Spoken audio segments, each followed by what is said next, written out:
Good afternoon, and thank you all for joining us and being part of this discussion. We really are at a historic moment of transformation of our global economy and of world energy systems.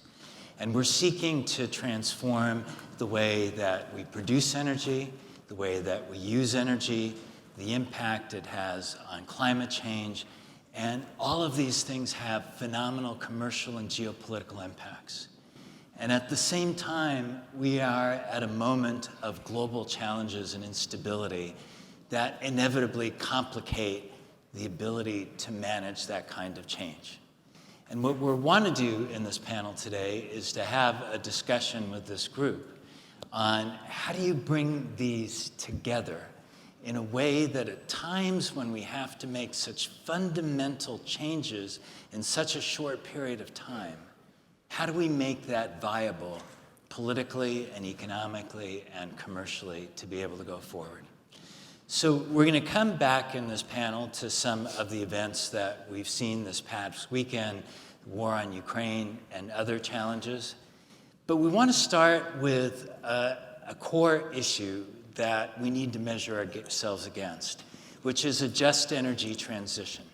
Everybody agrees that if this energy transition is not just, it won't succeed. But then the question is, what does that mean? And Selwin, I'd like to begin with you to kind of take that on this journey. From the UN's perspective, the way that you've been working on these issues, is there a common perspective that you're trying to advance? Is this something that gets differentiated? What's the baseline that we need to think about in order to understand what a just energy transition is? Carlos, good afternoon, and it's certainly a pleasure and an honor to be part of this distinguished panel with so many familiar faces and friends.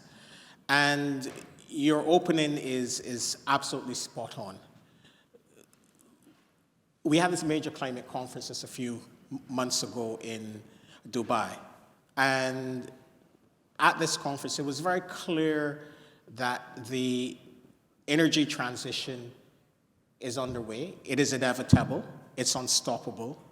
But three important questions remain. Will it be fast enough to prevent the worst impacts of the climate crisis?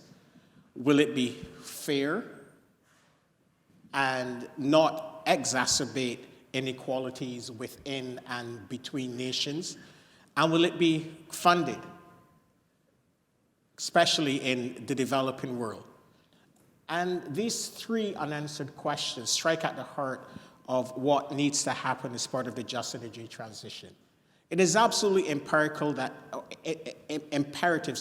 that those with the greatest capacity and capability need to move first and fastest. Every country will have their own transition pathway, a nationally determined transition pathway, but those who have the greatest capacity and capability and wealth, they must move first and fastest. And fairness is at the heart of any transition, whether it's globally or internationally. Countries, developing countries in particular, will need to transition while meeting their most basic development needs. In Africa, 600 persons lack access to electricity. And it's a continent that possesses 60% of the world's solar capacity and 30% of the critical energy transition minerals. No global transition or energy transition will be fair if 600 million persons in Africa are left behind. And financing. It is clear that even with the best political will, developing countries face significant obstacles in accessing the investment needed, from high costs of capital, high levels of debt. These are issues that must be addressed as part of a just energy transition. So, Selwin, let's build on that and take it to a developing country's perspective. And Mari, I'm going to ask you to add on to it. You're coming from Indonesia, a developing country, but a developing country with 17,000 islands. How do you think of this concept of what a just transition is? Well, we always say it's not just, but it's also just and affordable transition. That's a key part of it. And when you talk about transition, it's not just about a transition from fossil fuel to renewables. You still have access issue in there as part of the just transition. And Africa was just mentioned. Even in my own country, we have quite a high electrification rate, but in some of the remote areas and small islands, they still have an access issue, right? So I think we have to make sure that the access is there, so no one left behind kind of principle. And when you talk about just transition, it is about protecting lives, livelihoods, and protecting the cultural, social, and environmental assets that are where the communities live. Because a lot of times the renewable energy projects are in, geographically speaking, in areas where you could cause any impact on those. And getting out of coal itself also has an impact on the communities living around it. So if you want to accelerate decarbonization, which is the ask now for the climate goal, you've got to take all those into account when you are designing your transition path. And some estimates are saying that the average cost of your electricity is going to go up anything between 10 to 20% when you do this acceleration of decarbonization. So who is going to pay for that, right? So when we talk about financing, as Selwin has mentioned, it's not just about getting out of the coal, investing in the renewable. There has to be, you have to manage the transition, and there has to also be financing that comes with the transition. And the final thing I would say is that it's complex, it's not easy. I mean, I always use Poland as an example, just because the case study on Poland when they were getting out of coal, it took them like 10 years to really have that coal dependent area really become, get the growth back. So it's not easy, right? Because the jobs lost in the coal mining area are not the jobs that will be gained in the new green industries. And it's geographically, they're in different locations. Secondly, there's the skill level.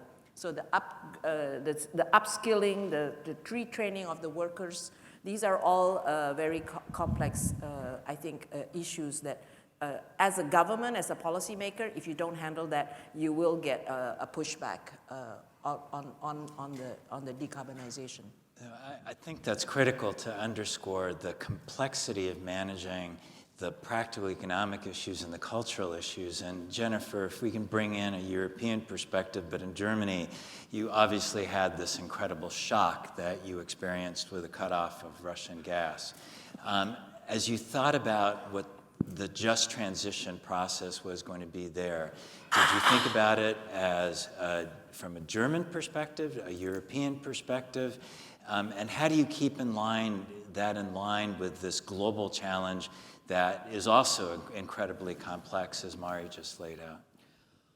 Well, first of all, thank you for being here, for inviting me to be part of the panel and share some of the German and European experience, because I think we have to think about it all together. I mean, first of all, we're in a climate crisis.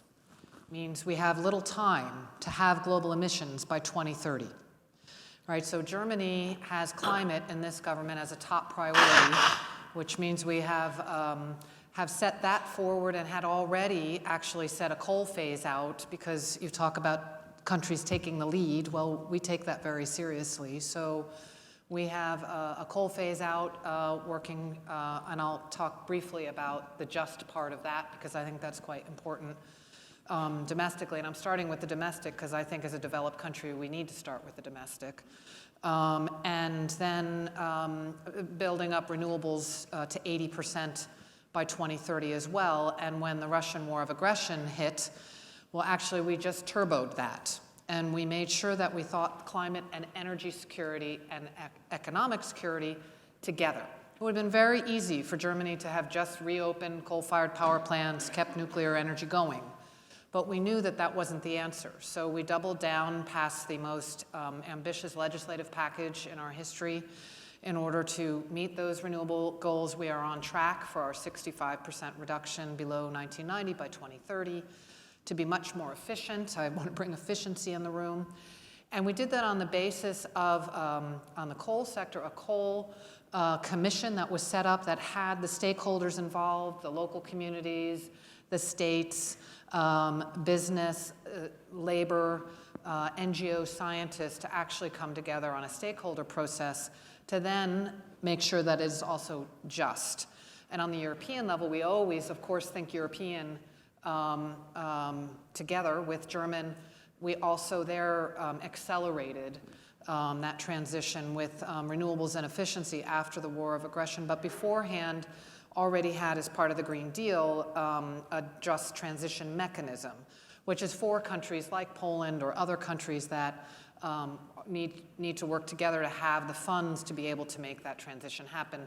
And internationally, I think we very much understand and are working together through things like the Just Energy Transition Partnership with countries like Indonesia and South Africa, Vietnam, to have the countries come together to help work together on eye level, partner on that kind of a just transition. And then we have other types of partnerships that are really about working with countries like a Colombia or a Kenya that see the massive opportunity in renewables. I think one of the words you used, Jennifer, that was particularly key was stakeholders, because it involves an understanding of those who are involved in this process of change and how it affects them. And one of those stakeholder issues really depends on how quickly governments can develop policies, but also the extent to which change can occur.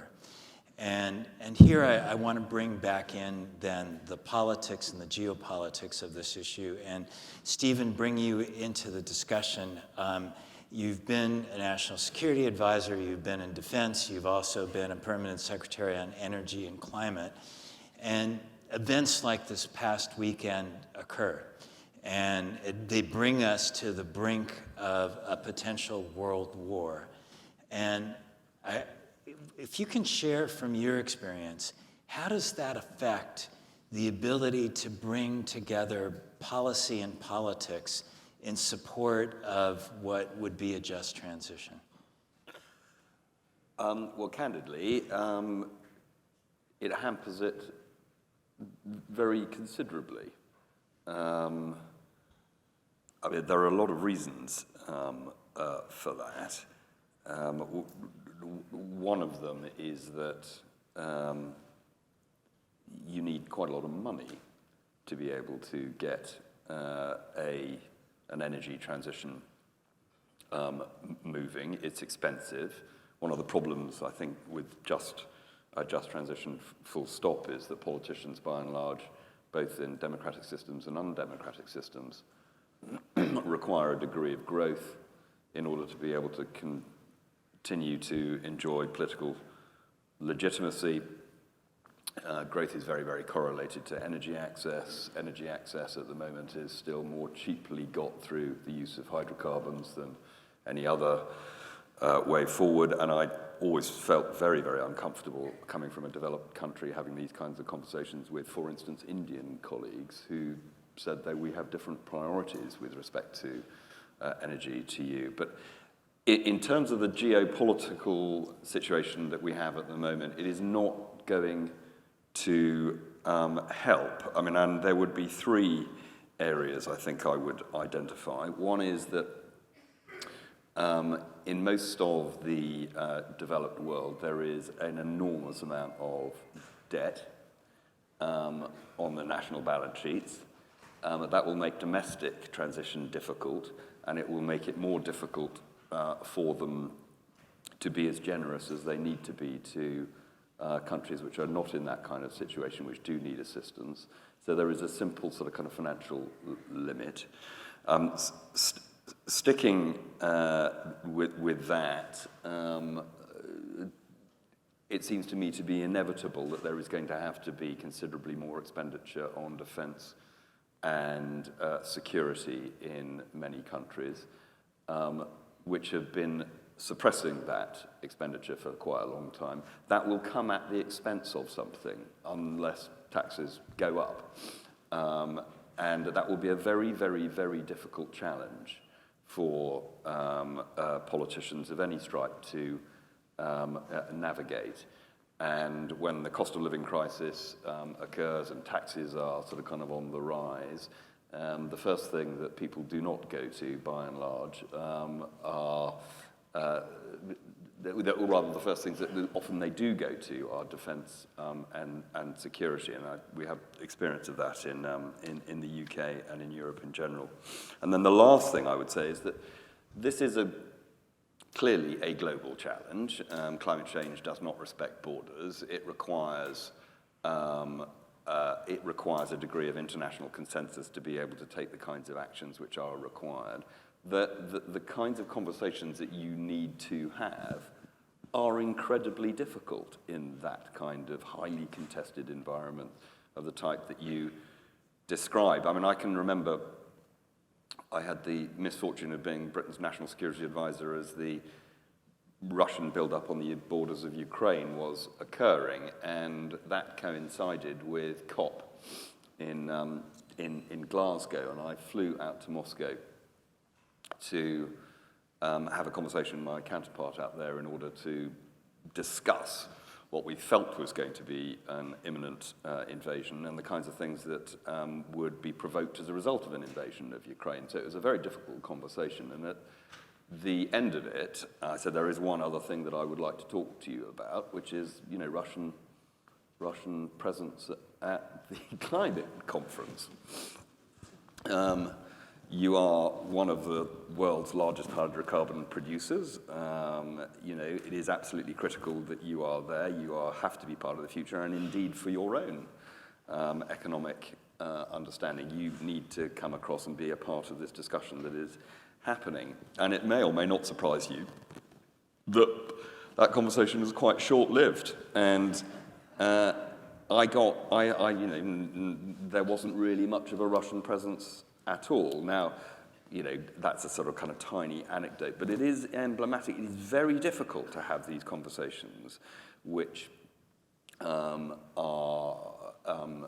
impact on the world's population when countries, states are in a position of sort of what some of them feel as existential enmity, and this is a real problem. Jennifer, if I can come back to you on that, on the national security angle that was created by the crisis in Ukraine. Obviously, it had a huge and direct impact on Germany at the same time. How would you describe the national security implications and their connections to the decisions that we're taking on energy transition, both the positive ones and the ones that were complicated? So I think, indeed, I think as you noted and I noted, I mean, I think one of the lessons on the link between national security, energy security, and climate security, one is that we learned the hard way not to be so dependent on fossil fuel imports from another country.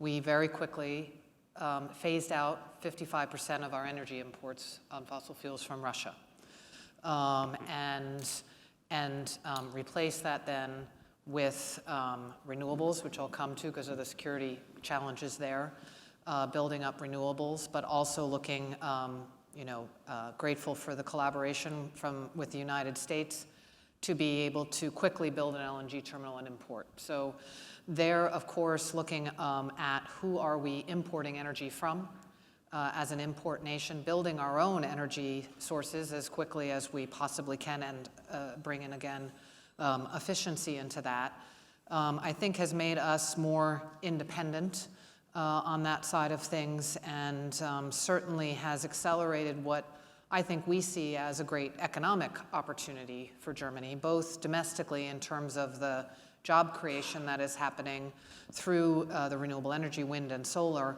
but then also because if you think these two things together, then your steel companies, your car companies, et cetera, also need to diversify and also are looking at how they can be ready for the markets that are developing around the world, which are, this is as Selwin Hart said, this is happening, this energy transformation. We also, though, know that we need to diversify on the clean energy side of things. So and that's where some of these partnerships also come in. Because what I feel in a way, we are living in amazing times, but I feel the tectonic shift of the geopolitics of energy beneath our feet. So as I was mentioning, Germany is making sure we need to look at, okay, we're building up our renewables, okay, where are we importing the critical raw materials from, et cetera, at the same time that other countries are looking for development opportunities. So when I travel around, whether it be to South America or to Africa, into Asia, then what I'm seeing are countries that never dreamt that they would be part of this big geopolitics of energy becoming major players. President Ruto from Kenya, I just, putting that both on the international financial reform, but then also on seeing this great opportunity for youth in Africa to be able to have employment, and therefore wanting to be exporting into the region renewable energy and into Europe. So we are looking at how to make sure we diversify to de-risk away from China. We have a China strategy with a large climate component. We have a national security strategy with a large climate chapter, and we have a climate foreign policy, which is an all-of-the-above strategy where we're looking at how we integrate climate into everything we do and how we think. And so really working for social and ecological transformation partnerships with countries like Brazil, like Kenya, like Colombia, so that we're not only meeting our own energy needs through green hydrogen imports over time, but also working to create a new paradigm for international cooperation, one that is at eye level and is looking at how to leave local value creation in those countries. So national security, LNG, renewable energy, diversification, partnerships, all part of that equation. Let me bring in some of the politics that are involved in the democratic system and the democratic process. One of the things we've all been talking about is this is the global year of elections. 70 different countries going through electoral systems and how that plays into these equations. And Mari, if I could come back to you. Indonesia's had equations. You've seen equations throughout Asia. Is that changing the perspectives on the priorities on energy transition? How does energy access play into that overall set of equations that you were talking about before? I think there's a lot of focus on Southeast Asia as we are 8% of the world's population, but we contribute 5% of the CO2 emission, and 70% is fossil fuel based. But I just want to make a fact that is very important in this whole understanding of decarbonization in Southeast Asia. The average age of coal-fired power plants in Southeast Asia is 11 years, compared to the US, which is 40-something years, and in Europe, 35 years. So in other words, the cost for us to decarbonize is very high. And as you were saying, politically speaking, coal is still the cheapest source of power for us. So what I wanted to say was that we have on paper, all the Southeast Asian countries have net zero commitments. 2050 for 8 of us, Indonesia is 2060, Philippines doesn't have a net zero yet. And all of them have some announcements about stopping new coal-fired power plants.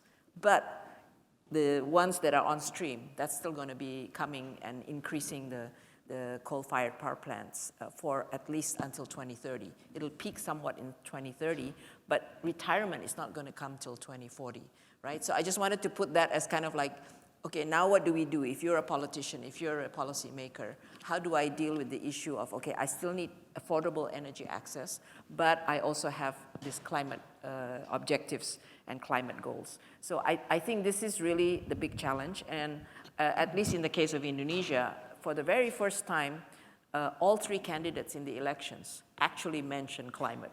This is a first for my country, for the candidates to talk about climate and to talk about just energy transition. You know, even though it may not be like explained very well, but at least the big wordings are there. But so the big question is, how do we make sure that the Southeast Asian countries, including my country, will actually start addressing energy transition? And I think the coal phase down or phase out is going to be the much slower part. So it's going to have to be the deployment of renewable energy, accelerating renewable energy, as well as you are going to still have coal-fired power plants for the next 10, 20 years. Maybe you need to also look at energy efficiency, CCS, CCUS, address the issue at hand. And I think the final thing I would say is that while we look at all these things happening, I think for countries, developing countries, we have a big dilemma because of the cost of phasing out coal is very high, and the question is the financing. Who's going to pay for it, right? And unless you can break that conundrum and dilemma, it is going to be very slow phase down for our countries.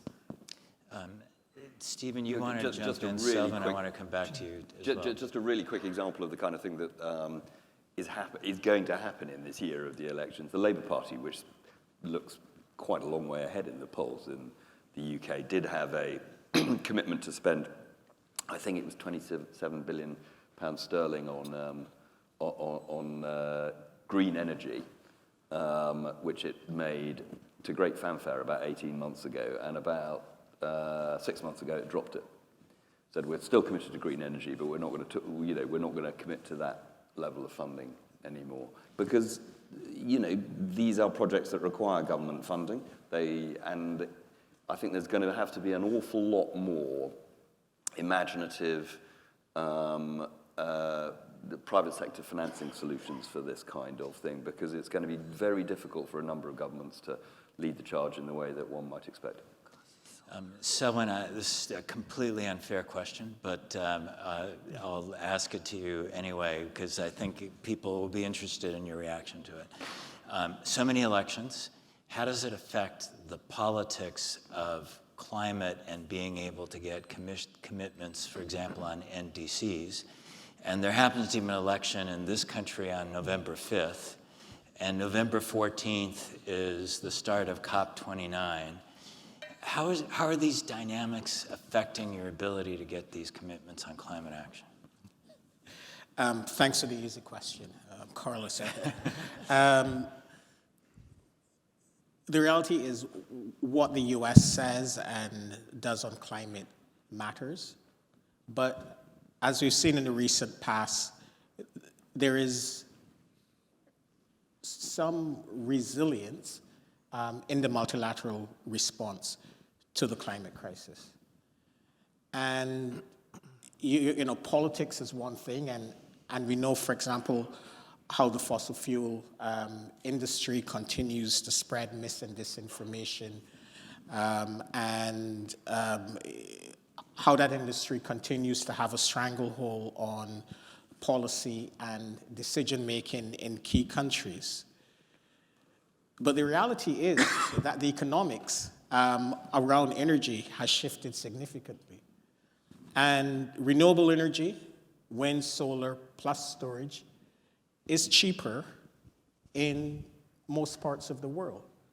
The reality is that there are challenges, high cost of capital in developing countries, for example. So while the overall cost is lower and it's cheaper, the high upfront cost of investments in renewables and storage serves as a disincentive.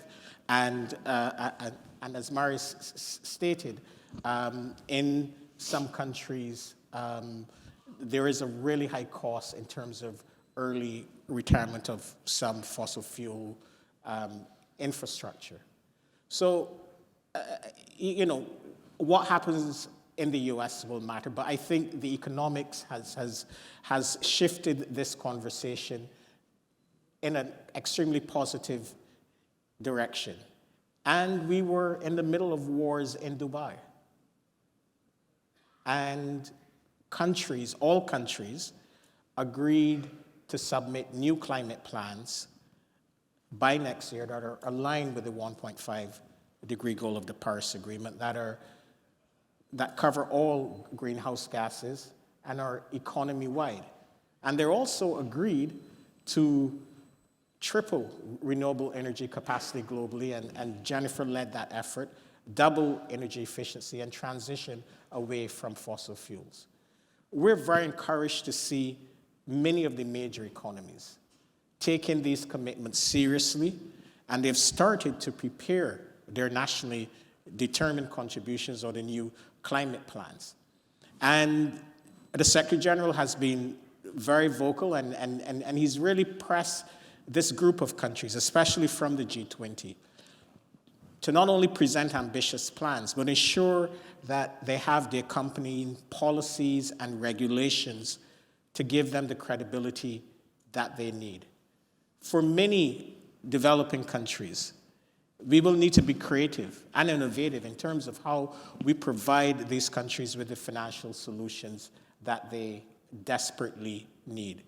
So whatever happens on November 5th, 6th, 7th, 8th, 9th, or 10th, or even longer in the US, as I said at the beginning, this transition is inevitable.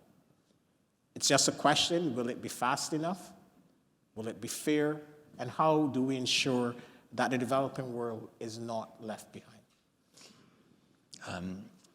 A couple of questions from the audience, and we only have just about 3 minutes, so really quick. Stephen, one for you. At a world that's particularly polarized, are there particular aspects of energy infrastructure, critical infrastructure, that you would highlight as being key to being able to address these issues of speed and affordability?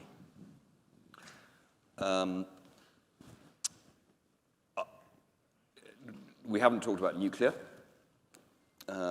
Painful subject for Germany, I know, but we don't want to import uranium from Russia either. no, and that is a problem. But I think nuclear in general has a sort of got a very important part to play on this, because of course there is a great deal of wind and solar around, and it is cheap, but it is not always sort of kind of there when you need it. I do think these issues of cost of capital are very significant, and there is a limit to how much the financial markets are going to be able to deal with that. So I suspect government thinking about lowering cost of capital for some of these big capital projects, because one of the things that is happening in the transition is that there is the weight of expenditure is less to do with flow, and it's more to do with stock, if you see what I mean. It's about building a machine without having to feed it with raw materials which are coming from around the world. I think these are quite important sort of kind of technical financing questions which we need to get into with more precision and imagination, and I think governments will probably have to sponsor some of those answers as well. Technology promise, cost issues, security issues. There's a question for you on gas, and gas from Norway. Is it compensating for Russian gas, or is there need for more?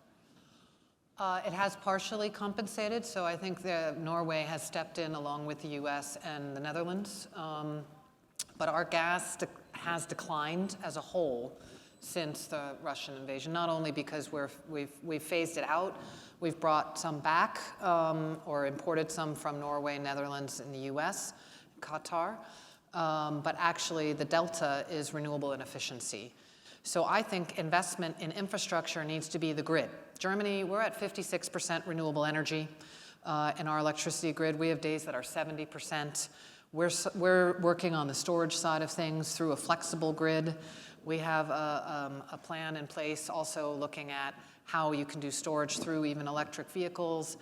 And I think that's a key component. It's much more resilient also on that decentralized side of things. So yeah, I answered the question, but I also wanted to contribute to the first one.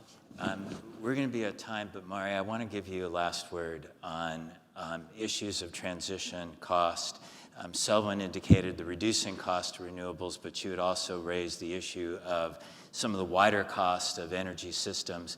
And maybe just give us a perspective as you think of this from a developing country perspective, the scale of challenge and the constraints that you're facing.